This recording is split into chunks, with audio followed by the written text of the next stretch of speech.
こんにちは。今日のテーマはですね、化学構造式。絵みたいなものですよね。あれをコンピューターが読み解けるコードに変えちゃうっていう画期的なツール、RD キットについてちょっと深く見ていきましょうか。さあ、始めていきましょ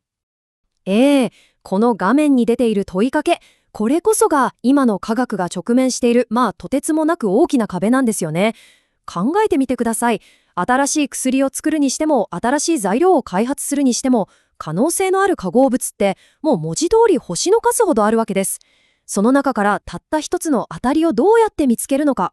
もはや人間の直感だけじゃどうにもならない。鍵はこの圧倒的な量のデータをいかに賢く効率的に扱えるかってことにかかってるんです。だからこそ、今の科学っていうのは、もうビーカーとかフラスコだけの世界じゃないんです。そう、データの世界でもあるんですね。物理的に存在する分子をどうやってデジタルの世界に持ち込むか。この考え方がものすごく重要になってきます。で、何がそんなに重要なのかっていうと、こうやって分子の構造をデータっていう形に置き換えることで、人間じゃ絶対に不可能なスケールで分析ができるようになるっていうことなんです。この翻訳作業こそが新しい発見につながる、まさにその第一歩なんですね。そして、そのめちゃくちゃ強力な翻訳ツール。それこそが今回の主役、RD キットというわけです。正式に言うとこんな感じの説明になります。でもこれ要するにどういうことかっていうと、科学の世界におけるスイスアーミーナイフみたいなものだと思ってください。研究者がプログラミングコードを使って分子を自由自在に分析したりシミュレーションしたりできるようにしてくれる、そういうツールキットなんです。じゃあ、これまでのやり方と一体何がそんなに違うのか比べてみましょうか。昔ながらの方法だと、一つ一つ手で構造を描いていくわけですよね。それに対して RD キットはプログラミングでもう何千何万っていう分子を一気に処理できちゃうんです。ここで一番大事なポイントは、この自動化とその規模、もうレベルが違うんですよね。ではここからが RD キットの一番すごいところと言ってもいいかもしれません。ただのテキスト文字列から分子を生み出す。そのプロセスを一緒に見ていきましょう。これ、パッと見、なんか暗号みたいに見えません？これ、SMILS、スマイルズっていう書き方なんですけど、要は、どんなに複雑な分子の構造でも、たった1行のテキストで誰でもコピペできるように表現するための、特別な言語みたいなものなんです。画面に出てるのはトルエンっていう分子ですけど、なんだか分子から送られてきた短いメッセージみたいで面白いですよね。で、RD キットが何をするかというと、このメッセージをですね、一瞬で解読して、僕たちが見慣れているあの二次元の構造式をパーッと描き出してくれるんです。テキストだったものが一瞬で科学の絵になる。いや、これ本当に魔法みたいですよね。でも、これだけじゃないんです。さらにすごいのは、RD キットは、この分子をちゃんと3次元の空間に配置してくれること、3D モデルを作れるんですね。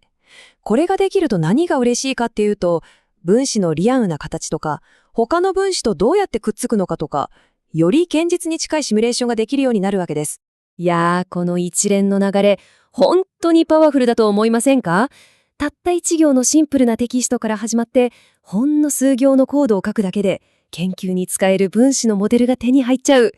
これこそが RD キットが持つパワーの源泉なんですよね。さて、分子をデジタルデータにすることはできました。じゃあ次は何をするか。今度はその分子が持つ特徴を捉えて、例えば何百万っていう分子の中から似たもの探しをする方法。これについて見ていきましょう。ここで出てくるのが分子フィンガープリント、つまり分子の指紋っていう考え方です。これすごくわかりやすいですよね。人間一人一人に指紋があるように、分子一つ一つが持つユニークな構造的な特徴をコンピューターが読み取れるデジタルのバーコードにしちゃうっていうイメージです。しかも、ただのバーコードじゃないんです。RD キットは分析の目的に合わせていろんな種類のバーコードを作り出せるんですよ。例えば、分子全体のざっくりした形を見るためのものとか、あるいは特定のパーツにだけ注目するものとか、分析の解像度を自由に変えられるっていうのがまたすごいところなんです。じゃあ、ちょっと簡単な例で見てみましょうか。ここに、よく似た分子が2つあります。ジエチルエーテルとエタノール。構造はちょっとだけ違いますけど、パッと見似てますよね。でも、このなんとなく似ているっていう感覚、これをどうやったらちゃんとした客観的な数字で表せるんでしょうか。まさに、ここにフィンガープリントの進化があるんです。RDK に計算させると答えはこうです。0.6。これは谷本係数っていう、似てる度合いを示すスコアなんですけど、完全に同じなら1、全く似てなければ0になります。さっきまでのなんとなく似てるっていう曖昧な感覚がたった一つの数字でピシッと客観的に示されたわけです。すごいですよね。さて、ここまで見てきたようなツールが、じゃあ実際の科学の現場で一体どうやって使われているんでしょうか。ここからは具体的なデータセットを例にしてその応用を見ていきましょう。これがそのデラニーデータセットと呼ばれるものです。ケモインフォマティクス、つまり科学情報学の分野ではすごく有名な、定番のデータセットですね。1000個以上の化合物について、その構造と、あと水にどれくらい溶けるかっていうデータがずらーく記録されています。データの見た目はこんな感じですね。